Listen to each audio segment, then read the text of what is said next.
selamat sore, salam jumpa dan salam sehat.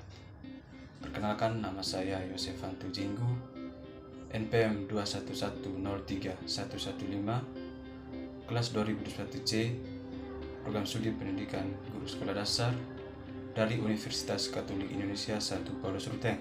Pada video ini saya akan menjelaskan materi tentang HAM, di mana di dalam HAM mencakup tentang hakikat HAM, karakteristik HAM, jenis-jenis HAM, dan DUHAM. Oke, sekarang kita membahaskan satu persatu. Yang pertama, hakikat HAM. HAM atau hak asasi manusia adalah seperangkat hak yang melekat pada diri setiap individu sejak lahir, tanpa memandang ras, agama, gender, kelas sosial, atau latar belakang lainnya. Hak juga bersifat universal, artinya berlaku untuk semua orang di seluruh dunia. Selanjutnya, menurut Undang-Undang Republik Indonesia Nomor 39 Tahun 1999 tentang hak asasi manusia merupakan seperangkat hak yang melekat pada hakikat dan keberadaan manusia sebagai makhluk Tuhan dan merupakan anugerahnya yang wajib dihormati, dijunjung tinggi, dilindungi oleh hukum pemerintah dan setiap orang. Topik yang kedua tentang karakteristik HAM. Karakteristik HAM terbagi menjadi beberapa bagian. Yang pertama, melekat pada harkat dan martabat manusia. Yang kedua, berlaku untuk semua orang. Dan yang ketiga, keluhuran martabat manusia serta respek pada kebebasan manusia. Oke, kita akan membahas satu persatu. Yang pertama, melekat pada kodrat hakikat manusia, yang arti dimiliki seseorang karena dia adalah manusia, didapat atau diperolehnya sejak dia menjadi atau diyakini sebagai manusia, bagian dari kemanusiaan karena seseorang. HAM diterima manusia dari Tuhan atau penciptanya sebagai anugerah yang harus dihormati, dijunjung tinggi oleh siapapun. Yang kedua, berlaku bagi semua orang. Yang dimaksud yaitu semua manusia sama dalam HAM, tanpa memandang suku, agama, ras, budaya, status sosial, dan tidak tergantung waktu, dan juga tidak tergantung negara atau wilayah. Yang ketiga, keluhuran martabat manusia.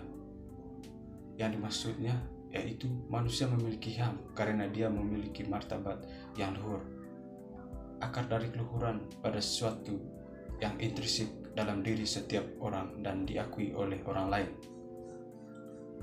Dan nilai-nilai HAM diabaikan atau dilecehkan, maka akan dengan mudah terjadi pembunuhan, pelecehan, kekerasan, dan diskriminasi. Dan yang keempat, tak respek pada kebebasan manusia.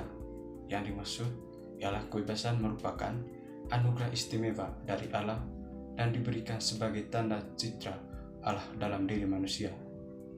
Dan juga kebebasan adalah sebuah kemerdekaan dari semua bentuk larangan, tetapi harus mengikuti aturan yang telah ditentukan. Sekarang ke topik yang berikutnya, itu jenis-jenis HAM. Jenis-jenis HAM meliputi yang pertama, hak asasi pribadi, yaitu hak beragama, hak berpendapat, dan hak berkeluarga.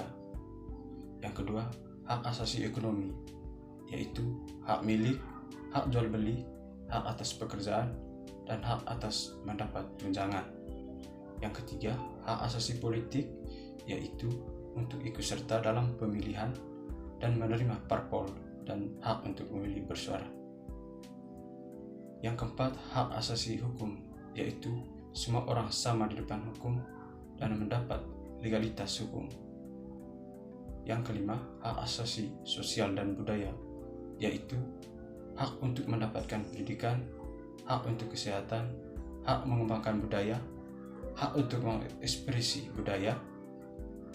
Dan yang terakhir, hak asasi dalam tata cara peradilan dan perlindungan hukum, yaitu hak perlakuan adil dalam peradilan, penahanan, penangkapan, dan penggeledahan. Sekarang topik yang keempat atau yang terakhir yaitu DUHAM. DUHAM yaitu Deklarasi Universal Hak Asasi Manusia. DUHAM adalah singkatan dari Deklarasi Universal Hak Asasi Manusia. DUHAM juga merupakan pernyataan dunia yang berisi 30 pasal tentang perlindungan hak asasi manusia. DUHAM didirikan oleh Majelis Umum Perserikatan Bangsa-Bangsa pada tanggal 10 Desember 1948. Tujuan dari DUHAM ialah untuk melindungi hak asasi manusia setiap individu di seluruh negara. Karakteristik DUHAM yaitu yang pertama, universal. Hak asasi manusia berlaku untuk semua orang, tanpa memandang ras, warna kulit, jenis kelamin, bahasa, agama, pendapat politik, atau pendapat lainnya, asal-usul kebangsaan atau sosial, harta benda, kelahiran atau status lainnya. Yang kedua, tidak dapat dicabut. Hak asasi manusia adalah hak-hak dasar yang melekat pada setiap individu sejak lahir dan tidak dapat diambil atau dihilangkan oleh siapapun. Yang ketiga, saling ketergantungan. Hak asasi manusia saling terkait satu sama lain. Pembatasan terhadap satu hak dan berdampak pada hak-hak lainnya. Yang keempat, bersifat dinamis. Pemahaman dan penerapan hak asasi manusia terus berkembang seiring dengan perubahan zaman atau kondisi sosial. Yang kelima, mengikat secara hukum. Meskipun deklarasi HAM bersifat deklaratif, namun semangat dan prinsip-prinsipnya telah menjadi landasan bagi berbagai perjanjian internasional dan hukum nasional di berbagai negara. Adapun jenis-jenis deklarasi HAM. Yang pertama, Deklarasi Universal. Deklarasi Universal Hak Asasi Manusia atau DUHAM merupakan dokumen paling fundamental yang diakui secara internasional dan menjadi acuan utama dalam perlindungan HAM. Ditetapkan oleh Majelis Umum PBB pada tahun 1948. Yang kedua, Deklarasi Regional. Deklarasi Hak Asasi Manusia dan Rakyat di Afrika ditetapkan oleh Organisasi Persatuan Afrika pada tahun 1981. Dan yang ketiga, Deklarasi Nasional. Setiap negara memiliki konstitusi atau deklarasi HAM yang mengadopsi prinsip-prinsip DUHAM dan menyesuaikan dengan kondisi nasional. Oke teman-teman, itu saja materi yang saya sampaikan melalui video ini. Semoga manfaat bagi teman-teman untuk kedepannya.